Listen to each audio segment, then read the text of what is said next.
Hi everyone, Talia from Zart Art. Today we're going to be making an air drying clay sculpture using an armature.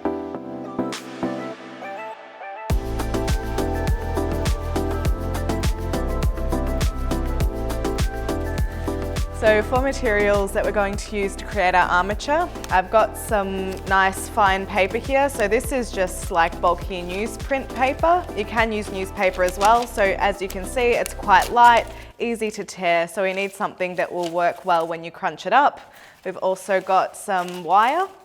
So this wire is quite thin and it's very soft to work with. So this is great, especially if you're doing something like this with younger kids, because it's very easy to manipulate and to mold, and it's easy to cut with scissors as well. So you don't need to use pliers or anything like that to manipulate the wires. Okay.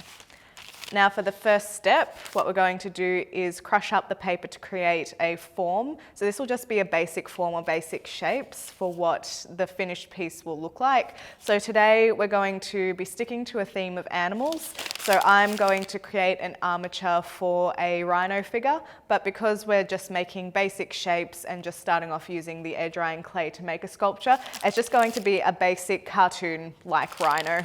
So just using the paper, and depending on how big you want to go, you might want to keep it quite small because you don't want to use too much air drying clay over the top, but the paper will compress quite a bit. So if I just start off by crushing the paper to create a shape for the head we'll start off with, you just work that into a rough shape of how you want the rhino's head to look, and then using sticky tape, you can use masking tape as well. But sticky tape will work fine. Masking tape is fine as well, just depending on what you have on hand. So what I'm doing now is just making sure that those pieces of paper that aren't quite compacted into the ball are stuck down and compressed. So this will make our shape a little bit more compact than what you originally started with. So if you are making something that you don't want to do too big, what you'll notice is when you start putting the tape over the top is that the shape becomes smaller and smaller. Now for something like this, you do need quite a bit of tape. So if you're doing this in a classroom situation, you'd probably want a few tape dispensers around for the kids to use. Okay, so there we've got our little rough rhino head shape. And then the next part, we will create the body. So again, very, very simple shapes, because all the details will be created using the air drying clay. So crush up the paper. And because we want the body to be a bit bigger than the head, we'll use more paper to get a larger form.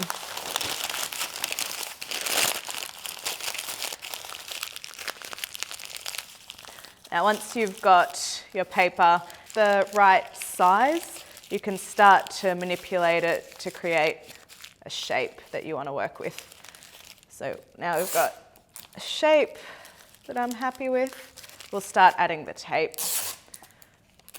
Now it's very easy to use too much tape, which you don't need to compact the whole thing because you are putting the air drying clay over the top, which will keep it in place. So make sure that you don't go nuts with the tape because it will just be a waste.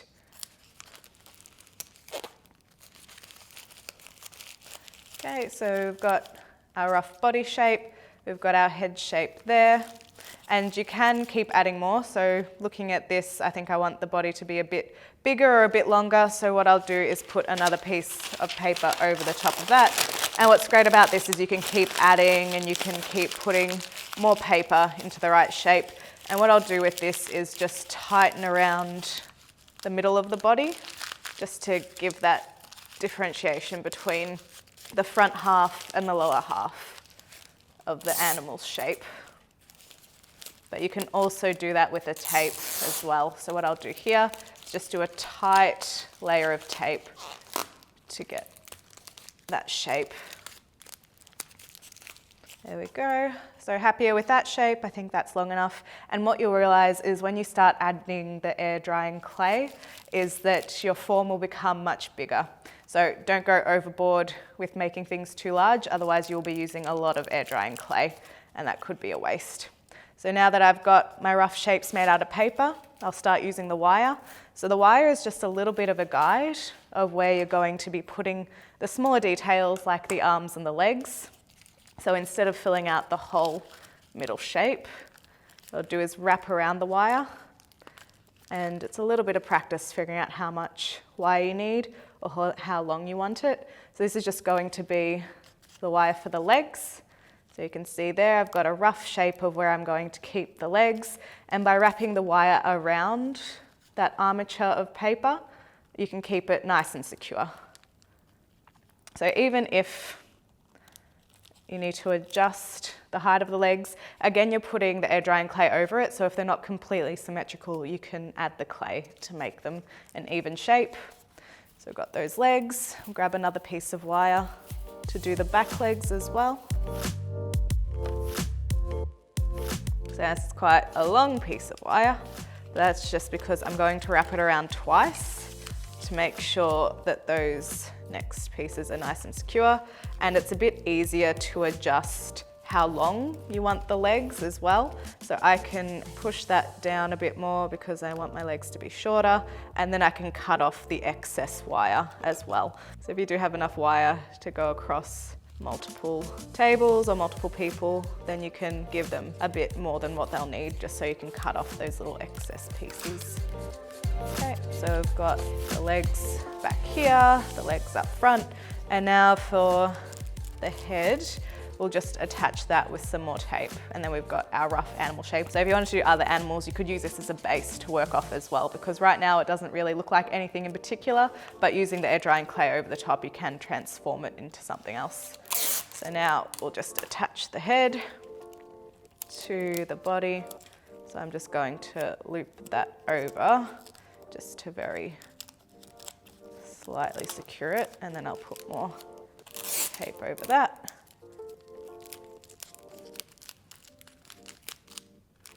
Okay, so the head shape is roughly attached, and again, don't be too finicky if things aren't sitting exactly where you want them, because it is quite an easy armature to manipulate and to move wherever you need it to go.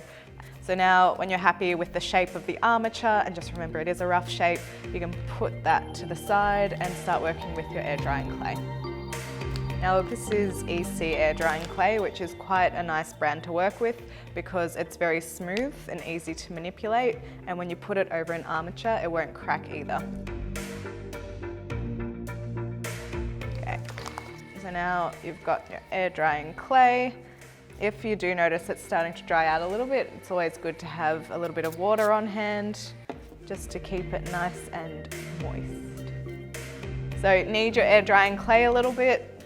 So obviously we're not firing this, so nothing will explode, which is great, but you just want to make sure that it's nice and compressed. So when we're spreading it over our armature, what I usually do is just use my fingers to spread it out a little bit. So it's good to have it about 1/2 centimetre of thickness, and then you can just lay it over the top of your armature like that. So what I usually do is cover the whole armature with the clay and then start building the details over the top of that.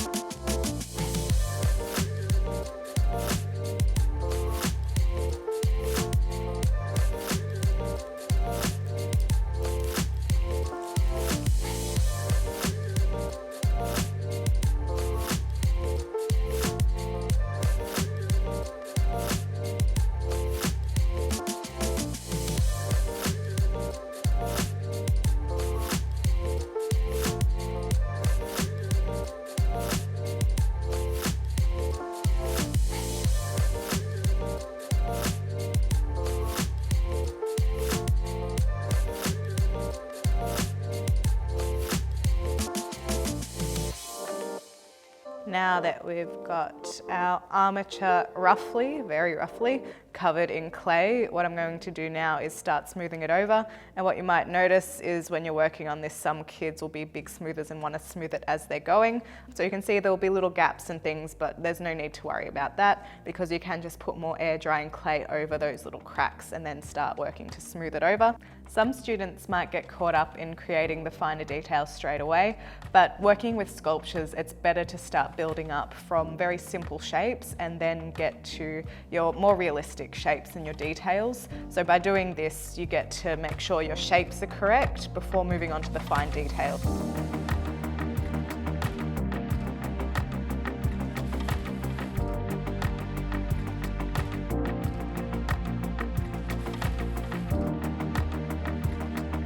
What you might notice is there's still a few cracks in this one, and even the legs have started to compress under the weight a bit, which is kind of nice because if you're doing something like a rhino or another animal, those organic shapes and cracks and things will make it look like a similar texture to the actual animal. So the rhinos have rough skin and they have those folds and creases, so we'll keep those in there. What you might want to do with other animals is to smooth it out a little bit more or to add other textures.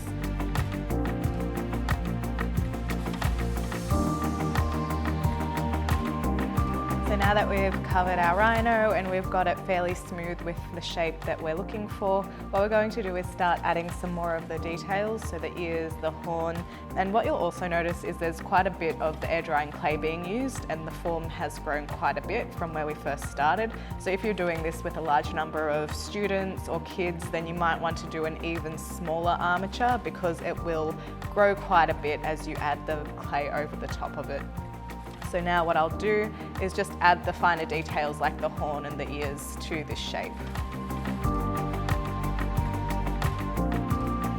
So to join two pieces together, what I do with the air drying clay is just to moisten the piece you're attaching a little bit, and then using that clay to smooth down onto the other piece that you're attaching. Because this is air drying and not going into a kiln, you don't need to score and slip. You just need to make sure that it's attached nicely so that it doesn't fall off as soon as it dries. So by pulling down some of that clay from the piece that you're attaching to the piece that's already there, you'll make sure that there's a nice join, and just make sure that there are no cracks in between. And then once that's attached, you can start using some pinch techniques and hand building techniques to turn that into the shape that you want to use.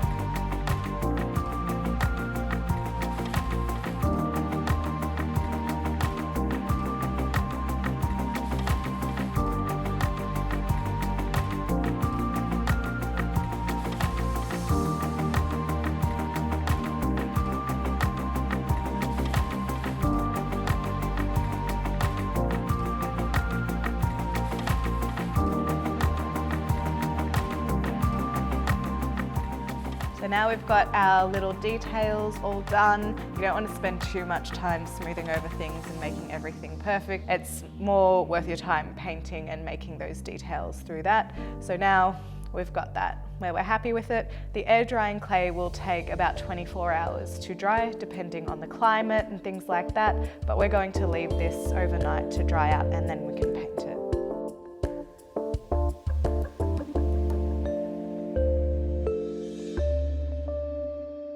Now we're back with our dried clay sculpture. So as you can see, it's nice and dry and it's quite solid as well. So that's what's great about this air drying clay, is that it will dry with a nice solid consistency and it's ready to be painted. So here I have just some normal acrylic paint. So I've got some black and white. So I'm going to apply the black over the rhino first and then add little touches of white. Because we're not going for a realistic rhino with this, I'm just going to use the white to add a few different tones and not completely blend it in. Now I'm going to start with the bottom of the rhino. This is just so when we are painting over the top, we don't have to turn it over later and then get paint on our hands. So if you start with this first, then you don't get as messy.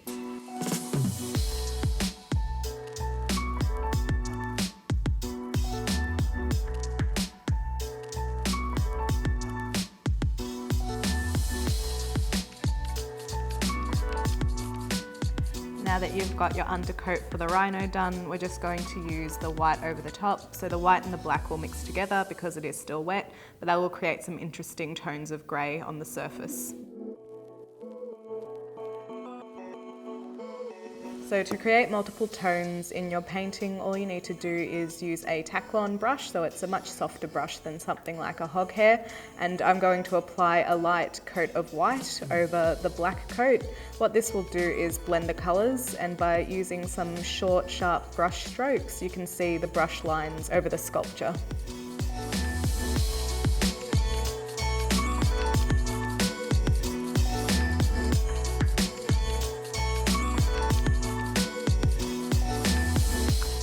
Now you've finished your delightful rhino.